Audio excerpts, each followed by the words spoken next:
कहानी की शुरुआत सुंदर से गांव से होती है जो गांव पहाड़ों के बीच बसा होता है। इस गांव में तानसेन क्लैन के लोग रहते थे जो छुपे हुए शक्तियों की कला को जानते थे। तभी हमें दिखाया जाता है कि एक लड़का जंगल में भाग रहा होता है। वहीं पीछे गांव के ही कुछ लोग उस लड़के को पकड़ रहे होते हैं और पकड़ने के लिए ये लोग काफी शक्तियों का इस्तेमाल करते हैं, मगर कोई भी शक्ति इस लड़के को रोक नहीं पाती क्योंकि ये लड़का कोई मामूली लड़का नहीं बल्कि इसने जो सीखा है ये उस शक्ति से सभी गांव के शक्तिशाली लोगों को बड़े आसानी से मार सकता है। मगर ये लड़का बस इनसे बच रहा होता है क्योंकि इस लड़के ने चोरी से एक ऐसी शक्ति सीख ली जिसको सीखना इस क्लैन में बिल्कुल मना है, जिस वजह से गांव के बड़े लोग इसे चोरी के इल्जाम में पकड़ रहे हैं। मगर ये लड़का जिसका नाम जॉनसन था ये किसी के हाथ में नहीं आ रहा था। जॉनसन दौड़ते दौड़ते एक खाई के पास पहुंच जाता है जहां ये रुक जाता है और कहता है, मुझे अब किसी भी चीज की कोई इच्छा नहीं बची, मुझे बस इस शक्ति को सीखना था और ये शक्ति मैंने सीख ली और मुझे पता है हमारे क्लैन में चोरी की सजा मौत है। वैसे भी अब मुझे मरने में कोई गम नहीं, मैं अपनी सीखी हुई शक्ति आप लोगों को वापस कर देता हूँ। जिसके बाद जॉनसन उस खाई से गिर जाता है मगर सभी लोग उसे बचाने की सोचते हैं मगर वो नीचे गिर चुका होता है। अब क्लैन के सभी लोग अफसोस कर रहे होते हैं कि हमारे पास से वो आदमी चला गया जो काफी शक्तिशाली और काफी साफ दिल का था, वरना चाहता तो वो हम सबको खत्म कर सकता था क्योंकि उसके पास क्लैन की सबसे मजबूत और सबसे ताकतवर शक्ति थी, लेकिन उसने क्लैन के नियम को बरकरार रखा।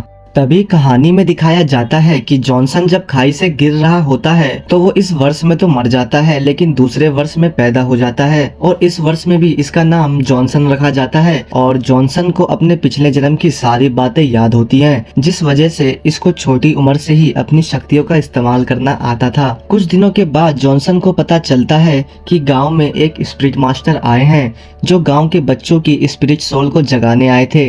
ये ग्रैंड मास्टर बच्चों की सोल को चेक करके फिर सोल के हिसाब से ही बच्चों को ट्रेनिंग देते थे, जिस वजह से गांव के चीफ सभी बच्चों को स्कूल में इकट्ठा करते हैं और फिर ग्रैंड मास्टर के साथ एक रूम में भेज देते हैं और इन बच्चों में जॉनसन भी मौजूद होता है। सबसे पहले ग्रैंड मास्टर बच्चों को अपनी रैंक बताते हैं और कहते हैं कि मेरी रैंक 26 है और इस रैंक तक तुम्हें पहुंचने के लिए काफी मेहनत करनी पड़ेगी और दो स्पिरिट रिंग को हासिल करना पड़ेगा और हर 10वें लेवल के बाद एक रिंग मिलती है, जिसके बाद मास्टर अपनी स्पिरिट सोल को जगाकर अपनी स्पिरिट शक्ति को दिखाते हैं तो उनके स्पिरिट में से एक भेड़िया निकलता है जो काफी ताकतवर होता है। सभी बच्चे स्पिरिट को देखकर काफी उत्सुक हो जाते हैं, जिसके बाद अब ग्रैंड मास्टर एक एक करके सभी बच्चों की स्पिरिट सोल को जगाकर देखते हैं। तो सबसे पहले एक बच्चा आता है तो उसकी स्पिरिट सोल अभी सही से जग नहीं पाती तो वो एक नॉर्मल लाइफ ही जी सकता है और फिर धीरे धीरे मास्टर जब सबकी सोल को चेक करते हैं तो पता लगता है ज्यादातर सबकी सोल पहले ही स्टेज पर है। फिर आखिर में जॉनसन आता है जो इस कहानी का हीरो है। जब जॉनसन अपनी स्पिरिट सोल जगाता है, जॉनसन की भी spirit soul blue silver grassy होती है, लेकिन तभी इसके दूसरे हाथ में एक और स्पिरिट जाग जाती है।